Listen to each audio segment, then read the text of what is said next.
नमस्कार, बहुत स्वागत है आप सभी का। आप देख रहे हैं न्यूज इंडिया, आपके साथ मैं हूं मनीषा शर्मा। मुख्यमंत्री पुष्कर सिंह धामी का दिल्ली का दौरा, अपनापन नरेंद्र मोदी संग मेरे अनुभव पुस्तक का लोकार्पण कार्यक्रम, जिसमें शिरकत करते हुए सीएम पुष्कर सिंह धामी नजर आए। लोकार्पण समारोह में सीएम धामी शामिल हुए। केंद्रीय कृषि मंत्री शिवराज सिंह चौहान ने पुस्तक लिखी है और इस पुस्तक के विमोचन कार्यक्रम में, दरअसल लोकार्पण कार्यक्रम में शामिल होते हुए उत्तराखंड के मुख्यमंत्री पुष्कर सिंह धामी भी नजर आए। तो ये बड़ी खबर आप तक साझा कर रहे हैं। हालांकि ये देखिए, ये तस्वीरें भी आपको दिखा रहे हैं। अपनापन नरेंद्र मोदी संग मेरे अनुभव पुस्तक का विमोचन, और इस पुस्तक विमोचन कार्यक्रम में शामिल हुए मुख्यमंत्री पुष्कर सिंह धामी। हालांकि दिल्ली की मुख्यमंत्री रेखा गुप्ता भी शामिल हुई और भी तमाम बड़े नेता इसमें शामिल रहे। मुख्यमंत्री पुष्कर सिंह धामी दिल्ली में इस कार्यक्रम में शिरकत करने के लिए पहुंचे थे।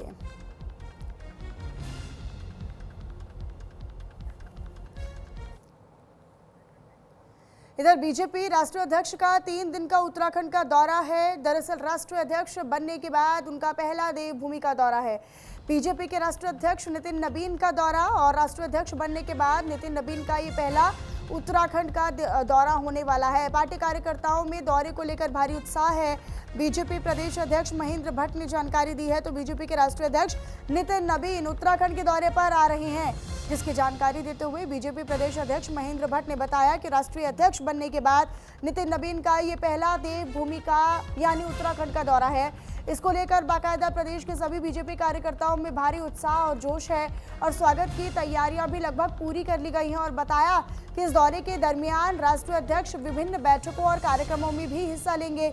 28 मई को कोर कमेटी और मंत्रिपरिषद की बैठक में शामिल होने के बाद नितिन नबीन 29 मई को राष्ट्रीय अध्यक्ष बूथ बैठक को संबोधित करेंगे। नगर पालिका, नगर निगम के सभासदों और चेयरमैन के साथ भी बैठकें की जाएंगी, और उसके बाद 30 मई को राष्ट्रीय अध्यक्ष नितिन नबीन का युवाओं के साथ संवाद का कार्यक्रम है। नगर पालिका, नगर निगम के सभासदों और चेयरमैन के साथ भी बैठक की जाएंगी। और उसके बाद महेंद्र भट्ट ने यह भी कहा कि दौरा 2027 चुनाव के लिए कार्यकर्ताओं को सक्रिय और एक्टिव करने पर केंद्रित है। तो वहीं बीजेपी प्रदेश अध्यक्ष महेंद्र भट्ट ने दावा करते हुए कहा कि राष्ट्रीय अध्यक्ष नितिन नबीन का ये 3 दिन का प्रवास 2027 चुनाव में मील का पत्थर साबित होने वाला है, और निश्चित तौर पर यहीं से संगठन को मजबूत करना, कार्यकर्ताओं को सक्रिय करना, क्योंकि 2027 का अगला जो एक टारगेट है, यूपी, उत्तराखंड, पंजाब, ये तमाम टारगेट हैं बीजेपी के। लेकिन अब उत्तराखंड में भी इस सिलसिले में 2027 की जो तैयारियां हैं वो तेज हो गई हैं। अगला बड़ा चुनाव उत्तराखंड का, निश्चित तौर पर नितिन नबीन के यहां पर जाने से कार्यकर्ताओं में भी एक जोश नजर आएगा।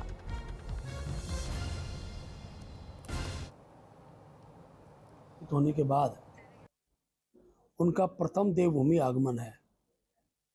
भारतीय जनता पार्टी कार्यकर्ता उत्साहित हैं। उनके स्वागत की हम लोग तैयारियां कर रहे हैं, और उसी दिन कोर कमेटी की बैठक और मंत्रिपरिषद के जो माननीय हमारे सदस्य हैं उन सबका बैठना होगा। इसके साथ साथ अगले दिन 29 तारीख को जहां वो बूथ की बैठक को संबोधित करेंगे, वहीं एक बूथ के कार्यकर्ता के घर पर उनका जलपान है। बूथ के कार्यकर्ता के साथ भी समन्वय स्थापित करना इस बात का संकेत करता है कि भारतीय जनता पार्टी अपनी बूथ की इकाई को ही सबसे महत्वपूर्ण इकाई मानती है। उसी दिन फिर सांसद विधायकों की बैठक रहेगी। प्रदेश के पदाधिकारी, मोर्चों के प्रदेश अध्यक्ष, उनकी बैठक रहने वाली है। उत्तराखंड भारतीय जनता पार्टी कार्यकर्ताओं के अंदर एक उत्साह का वातावरण खड़ा करेगा। 2027 का वर्ष है, चुनावी वर्ष है। चुनावी वर्ष में राष्ट्रीय अध्यक्ष जी का मार्गदर्शन हम सब के लिए बहुत महत्वपूर्ण रहने वाला है।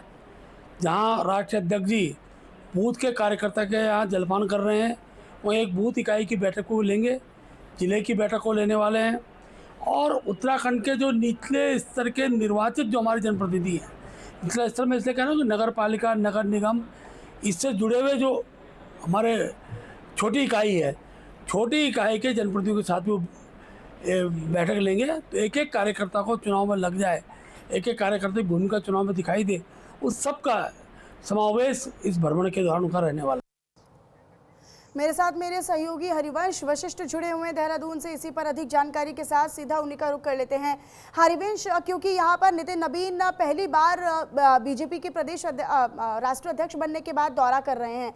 निश्चित तौर पर बीजेपी के जो प्रदेश अध्यक्ष महेंद्र भट्ट, उन्होंने जानकारी दी, लेकिन किस तरह का उनका ये कार्यक्रम रहेगा और इसका कितना असर 2027 के चुनाव की पिच तैयार करने में पड़ेगा? जी बिल्कुल, देखिए नितिन नबीन 28, 29, 30 तारीख को पहुंचेंगे और जो 3 दिवसीय जो ये दौरा रहने वाला है। नितिन नबीन जब से राष्ट्रीय अध्यक्ष बने उसके बाद से पहली बार उत्तराखंड पहुंचेंगे और कहीं ना कहीं जो उत्तराखंड में विधानसभा चुनाव होने 2027 के पूरे रोड मैप को डिस्कशन किया जाएगा। 28 तारीख को सभी मंत्रियों से जो है बैठक ली जाएगी।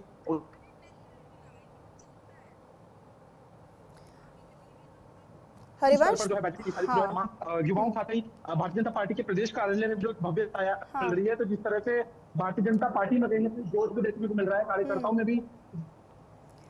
हाँ हरिवंश, क्योंकि नितिन नबीन के राष्ट्रीय अध्यक्ष बनने के बाद निश्चित तौर पर बिहार चुनाव में उनकी उस कार्यशैली की बहुत सराहना हुई। उसके बाद जब उन्होंने पश्चिम बंगाल में चुनाव जीता तो बीजेपी को मजबूत करने में या एक बतौर राष्ट्रीय अध्यक्ष के तौर पर उनके लिए एक बड़ी जिम्मेदारी और बड़ा अवसर भी था। अब एक अगली जीत उत्तराखंड और उत्तर प्रदेश की भी नजर आ रही है और इसी को विचार में रखते हुए जो नितिन नबीन है वो आगे चल रहे हैं। क्या यहाँ पर जो बीते चुनावी ट्रेंड रहा उसमें बदलाव करेगी बीजेपी, या अपनी नीति में बदलाव करेगी बीजेपी, अपनी योजनाओं में बदलाव करेगी बीजेपी?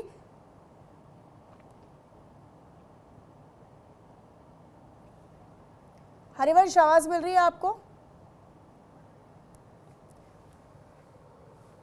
ठीक है हरिवंश, शुक्रिया आपका इस तमाम जानकारी को साझा करने के लिए। तो मेरे साथ मेरे सहयोगी जुड़े थे जिन्होंने जानकारी साझा की। तो नितिन नबीन जो है वो राष्ट्रीय अध्यक्ष बनने के बाद पहली बार देवभूमि का दौरा कर रहे हैं। इधर मुख्यमंत्री पुष्कर सिंह धामी के अल्मोड़ा दौरे की तैयारियां पूरी कर ली गई हैं। विश्वविद्यालय प्रशासनिक भवन का उद्घाटन करेंगे सीएम धामी। जिलाधिकारी ने कार्यक्रम स्थल का स्थलीय निरीक्षण भी किया है। मुख्यमंत्री के दौरे को लेकर स्थानीय लोगों में खासा उत्साह देखा जा रहा है।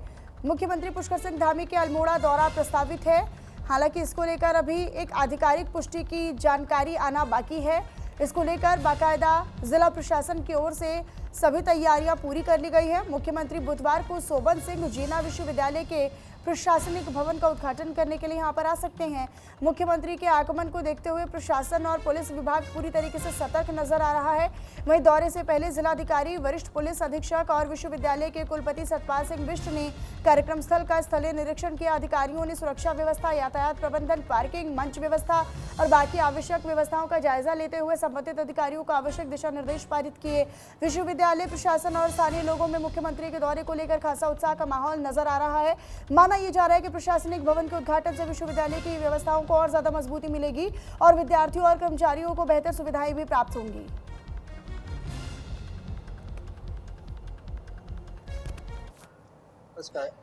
और वीसी साहब के मार्गदर्शन में बड़ा अच्छा सा हमारा कैंपस ये बन गया है। यहाँ हमारे एग्जामिनेशन की जो चेकिंग होती है और जो इवैल्यूएशन होता है वो किया जाएगा। वीसी सर का ऑफिस भी यहाँ रहेगा।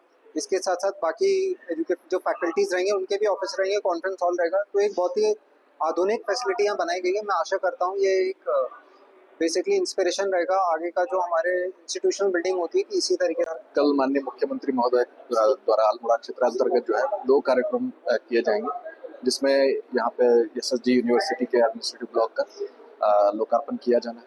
इसके अलावा उदय शंकर नाट्य अकेडमी में SDG अचीवर्स अवार्ड का भी उनके द्वारा जो है वितरण किया जाना प्रस्तावित है। इस पूरे कार्यक्रम को लेकर जो है तैयारियां पूरी तरीके से तैयारियां हो चुकी है। फोर्स का डिप्लॉयमेंट हो चुका है और सभी संबंधित को निर्देश भी दिए गए हैं कि यातायात व्यवस्था भी बनाए रखेंगे ताकि लोगों को भी कोई असुविधा ना हो और एक सुरक्षित इसमें ये जो है पूरा कार्यक्रम संपन्न कराने के लिए अल्मोड़ा पुलिस पूरी तरह। भवन है, कल इसका माननीय मुख्यमंत्री जी उद्घाटन करने जा रहे हैं। इसकी करीब 29 करोड़ के आसपास के बजट में इसको तैयार किया गया है। इसमें हमारे ग्राउंड 3 फर्स्ट फ्लोर और सेकंड फ्लोर जो है वो ऑफिसेज हैं। नीचे ग्राउंड फ्लोर में कैफेटेरिया एक बहुत सुंदर सा बना है, एक बहुत अच्छा हॉल बना है। और उसके टॉप फ्लोर में जो एग्जाम आप जानते हैं कि बहुत ही इंपॉर्टेंट जगह होती है, इंपॉर्टेंट चीज़ होती है, उसकी सैंक्टिटी मेंटेन करने के लिए टॉप फ्लोर में कर दिया, आइसोलेटेड कर दिया, जो कि इसका एक्सेस कोई ना कर पाए। तो इसके साथ साथ ही कल कुलपति आवास का जो है उसका भी लोकार्पण होगा और प्रशासनिक भवन का भी लोकार्पण होगा। तो वहीं आगे बढ़ लेते हैं। हम आपको बताएं, जैसे सितारगंज कोतवाली में आगामी ईद के त्यौहार को लेकर कोतवाली में पीस कमेटी की बैठक हुई और इस महत्वपूर्ण बैठक में सभी धर्मों के जनप्रतिनिधियों ने बढ़ चढ़कर हिस्सा लिया। पुलिस क्षेत्र अधिकारी भूपेंद्र सिंह धोनी की अध्यक्षता में पीस कमेटी की बैठक का आयोजन किया गया, जिसमें क्षेत्र के सभी धर्मों के सम्मानित लोग यहां पर मौजूद रहे। मुस्लिम समाज के लोगों ने भी बैठक में बिजली, पानी, साफ सफाई की बात रखी, जिस पर मौजूदा सभी विभाग के जिम्मेदार अधिकारियों ने व्यवस्थाएं सुचारू करने की बात कही। जामा मस्जिद के इमाम, मुकीम, राजा और पुलिस क्षेत्राधिकारी ने ईद के त्यौहार को शांतिपूर्ण तरीके से मनाए जाने की अपील की। बैठक खत्म होने के बाद पुलिस क्षेत्र अधिकारी कोतवाल उप निरीक्षक के साथ साथ सभी पुलिस जवानों ने इस्लाम नगर से नकुलिया रोड तक फ्लैग मार्च निकाला और इससे शांति व्यवस्था वहां पर बनी रहे। और बैठक में नगर पालिका परिषद, बिजली विभाग, जल संस्थान, राजस्व विभाग के अधिकारी कर्मचारी भी मौजूद रहे।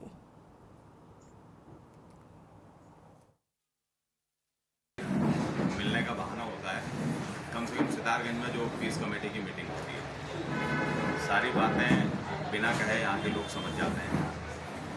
और निर्देश की अगर बात कहेंगे तो निर्देशित जो किया है और जो आग्रह किया है, हर बार की तरह खुले में कुर्बानी ना हो, पूर्व से निर्धारित जगह है वो वहीं हो, कोई नई परंपरा का निर्माण ना हो और सड़कों पे नमाज ना करें, आपस में अमन चैन के साथ रहें और जो कुर्बानी के बाद में अवशिष्ट बचता है उसको खुले में न फेंकें।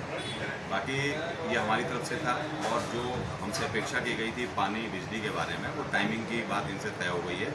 समस्त विभाग यहाँ मौजूद थे, ईओ साहब मौजूद थी, उनको भी बता दिया गया है, उनके द्वारा भी पानी के टैंकर खड़े किए जाएंगे जहाँ भी निकाल के स्थान है। हम सब, क्योंकि ये त्यौहार है और त्यौहार तभी बनता है जब एक दूसरे का मान सम्मान, प्यार, मोहब्बत से सबको नवाजा जाता है। हमारा ईद वो त्यौहार है कि जिसमें एक दूसरे को सीने से लगाकर, गले लगाकर यहाँ हमारे हिंदुस्तान की जो गंगा जमुना तहजीब है उसको बरकरार रखा जाता है। लिहाजा तमाम लोगों से अपील है, रिक्वेस्ट है कि सारे लोग इस ईदगाह में भी जैसे हर साल ईद को मनाते हैं, खुशी का इजहार करते हैं, इस बार भी सबका, छोटे से बड़े तक का सबका मान सम्मान रखें और आपस में भाईचारा बना करके रखें। हमारे सितारगंज का जो एक ग्रीन माहौल है, उस ग्रीन माहौल को, ग्रीन सिटी को बरकरार रखें। तो वहीं उत्तराखंड के जवानों ने एक बार फिर से साहस, अनुशासन और नेतृत्व का परिचय दिया है। जहां देहरादून निवासी मेजर अखिलेश भट्ट के नेतृत्व में एनएसजी की 16 सदस्यीय टीम ने 23 मई को विश्व की सबसे ऊंची चोटी माउंट एवरेस्ट पर सफलतापूर्वक तिरंगा फहराकर नया इतिहास रच दिया है।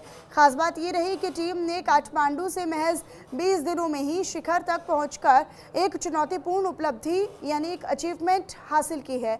एनएसजी प्रवक्ता ने कहा है कि अभियान सर्वत्र सर्वोत्तम सुरक्षा का जीवंत उदाहरण है। इस उपलब्धि पर उत्तराखंड सरकार और देश भर से बधाइयों का सिलसिला लगातार जारी है।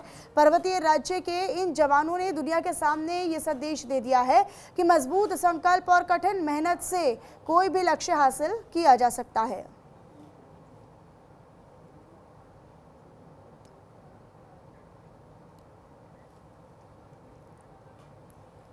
तो वहीं उत्तराखंड के पूर्व मुख्यमंत्री भगत सिंह कोश्यारी को देश के प्रतिष्ठित नागरिक सम्मान पद्म भूषण से सम्मानित किए जाने पर बीजेपी कार्यकर्ताओं में हर्ष का और खुशी का माहौल है।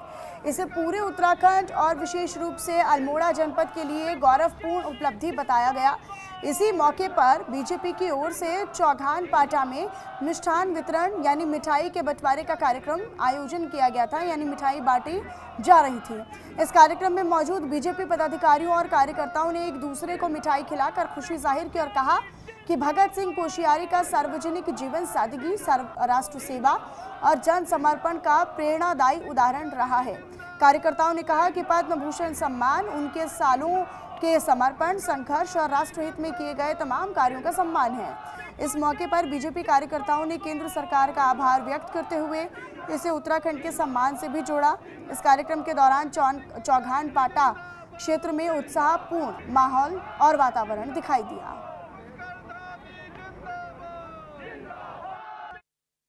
पार्टी के वरिष्ठ नेता, पूर्व में उत्तराखंड के मुख्यमंत्री और महाराष्ट्र के पूर्व में राज्यपाल आदरणीय भगत सिंह कोश्यारी जी को देश का सर्वोच्च नागरिक सम्मान पद्म भूषण पुरस्कार मिलने पर कल उनको विधिवत रूप से वो मिला है। उसके सम्मान में आज हम यहाँ पर मिष्ठान वितरण कर अल्मोड़ा भारतीय जनता पार्टी की ओर से इसमें खुशी व्यक्त। बहुत वरिष्ठ नेता, पूर्व के मुख्यमंत्री और खाटी जनसंघी ऐसे आदरणीय भगत सिंह कोश्यारी जी को पद्म भूषण का जो पुरस्कार कल राष्ट्रपति जी के द्वारा दिया गया, उसी के उपलक्ष्य में आज भारतीय जनता पार्टी जिले अल्मोड़ा और नगर मंडल अल्मोड़ा की ओर से यहाँ मिष्ठान वितरण का कार्यक्रम किया गया। और हम आदरणीय भगत सिंह कोश्यारी जी के स्वस्थ जीवन की और कामना करते हैं और आशा करते हैं कि लगातार उन्नति के पथ पर आगे बढ़ते रहे।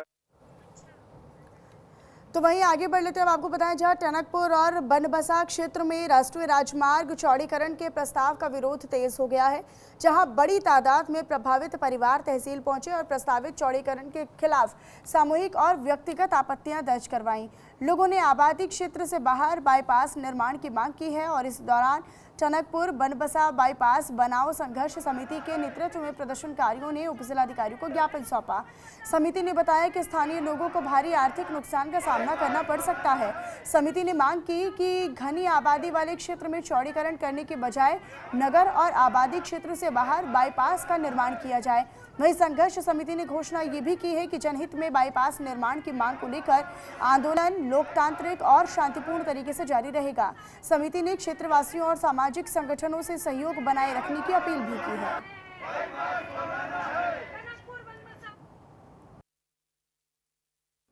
आज जैसा कि आप सब लोगों को विदित है कि नेशनल हाईवे का चौड़ीकरण का एक नोटिफिकेशन जारी हुआ है, जिसमें 27 तारीख तक आपत्तियां लगनी थी।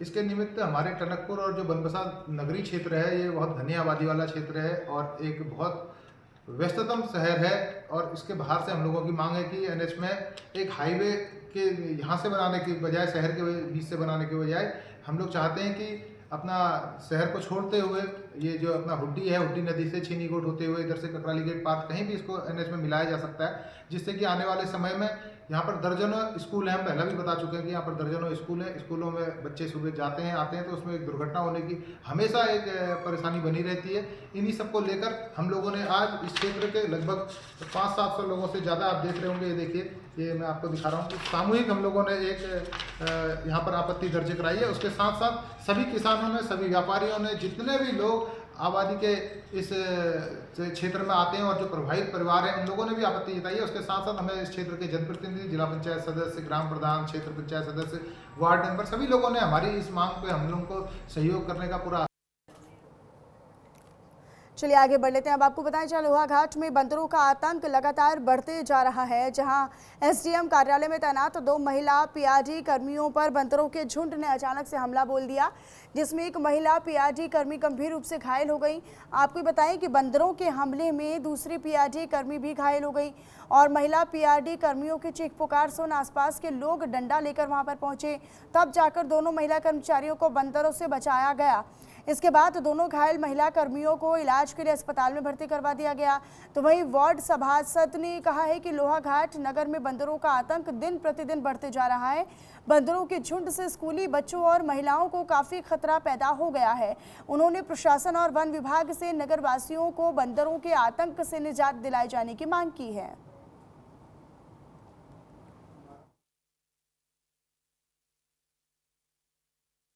अभी जो है 15 मिनट पहले की बात है और वहाँ मैं स्वयं भी थी।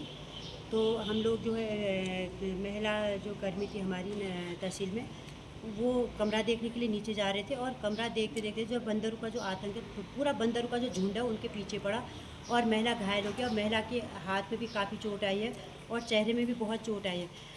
उसी समय एक व्यक्ति वहाँ से निकलते डंडा लेके, तो तब जो है बंदरों से थोड़ा निजात पाया। मैं वन विभाग से अपील करूँगी कि वो बंदरों से यहाँ निजात पाया। अगली खबर हरिद्वार से है। हरिद्वार के सिडकुल क्षेत्र में दरअसल एक युवती को नौकरी दिलाए जाने का झांसा देकर शोषण की कोशिश का मामला सामने आया है। घटना की जानकारी मिलते ही भीम आर्मी के कार्यकर्ता और समर्थक बड़ी संख्या में सिडकुल थाना पहुंचे और आरोपियों के खिलाफ कड़ी कार्रवाई की मांग को लेकर प्रदर्शन किया। आरोप यह है कि युवती को नौकरी का भरोसा और उसे झांसा देकर बुलाया गया, जहां उसके साथ गलत व्यवहार करने और दबाव बनाने की कोशिश की गई। आपको ये बताएं कि युवती की ओर से परिजनों को सूचना देने के बाद मामला पुलिस तक पहुंचा और वहीं पुलिस का ये भी कहना है कि युवती की शिकायत के आधार पर जांच शुरू कर दी गई है। जांच में सामने आने वाले तथ्यों के अनुसार आवश्यक कार्रवाई अमल में लाई जाएगी।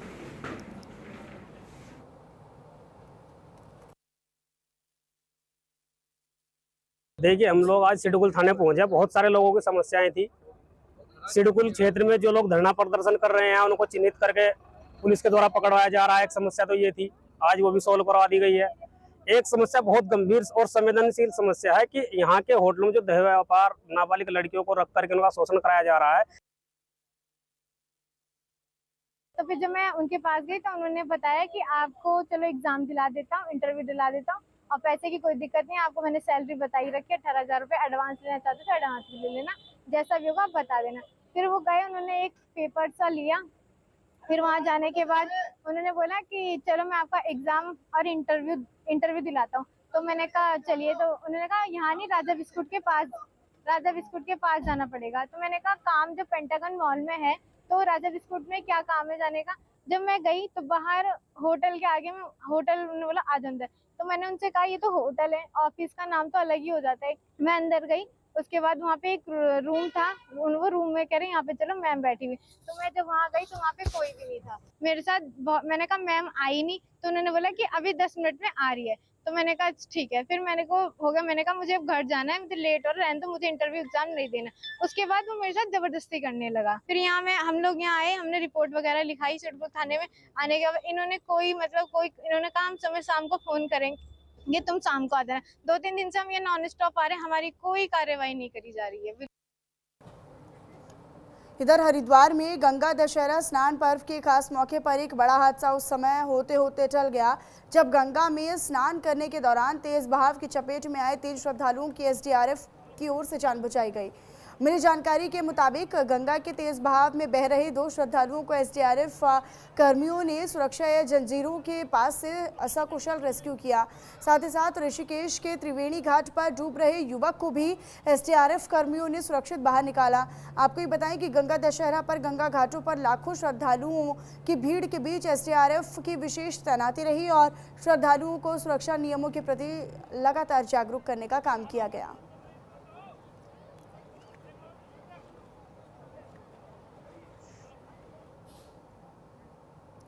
तो वहीं विकासनगर में हरबटपुर के पास पावटा रोड पर उस समय अफरा तफरी का माहौल बन गया जब तेज रफ्तार 2 खनन डंपर आमने सामने टकरा गए। टक्कर हालांकि इतनी ज़बरदस्त और इतनी भयावह थी कि दोनों वाहनों के आगे के हिस्से पूरी तरीके से क्षतिग्रस्त हो गए और अनियंत्रित होकर सड़क किनारे जा घुसे। हादसे की तेज आवाज़ सुनकर आसपास के लोग भी मौके पर पहुंच गए और सड़क पर लोगों की भीड़ एकत्रित हो गई। हालांकि इसमें गनीमत ये रही कि इस भीषण दुर्घटना में दोनों वाहन चालकों की जान बच गई है। सूचना मिलने पर पहुंची पुलिस टीम और क्षतिग्रस्त वाहनों को सड़क से हटाकर यातायात सुचारू किया गया। शुरुआती जांच पड़ताल में तेज रफ्तार को ही हादसे की बड़ी वजह माना जा रहा है। फिलहाल पुलिस पूरे मामले की हर एक एंगल से गहन जांच पड़ताल कर रही है।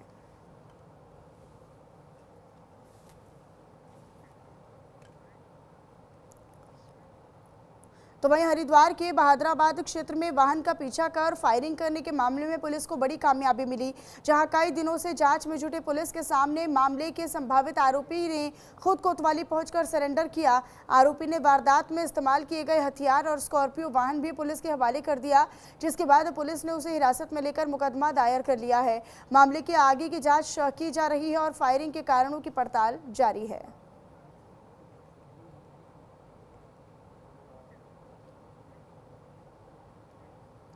तो वहीं हरिद्वार में ऑपरेशन प्रहार के तहत पुलिस ने बड़ी कार्रवाई को अंजाम दिया, जहां पुलिस ने कार्रवाई कर पिल्ला गैंग के 4 सदस्यों को हिरासत में ले लिया है। सीसीटीवी फुटेज और अन्य सबूतों और तथ्यों के आधार पर यह कार्रवाई अमल में लाई गई। अब तक 15 आरोपियों की गिरफ्तारी हो चुकी है। तो वहीं पुलिस ने कहा कि इलाके में गुंडागर्दी और हुड़दंग करने वालों के खिलाफ अभियान लगातार जारी रहेगा। आपको ये बताते चले कि सोशल मीडिया पर वर्चस्व और कमेंट को लेकर मारपीट करने वाले गैंग पर पुलिस ने शिकंजा कसा है।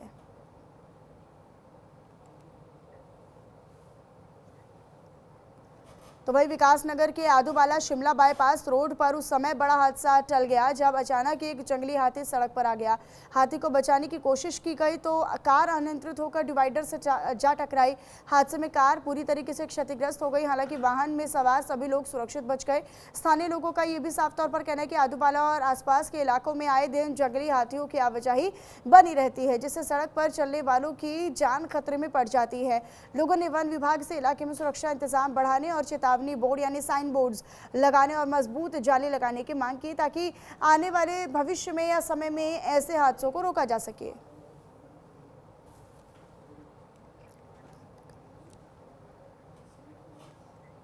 और चलिए फिलहाल इन्हीं तमाम बड़ी और अहम खबरों के साथ इस बुलेटिन में इतना ही। नमस्कार।